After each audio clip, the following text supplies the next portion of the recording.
爭中他人同樣共清水，就算他無人管他對，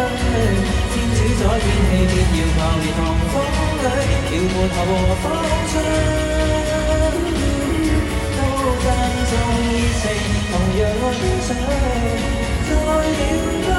靠了關於驚淚，初生的本性仿似季候誰躲嘴，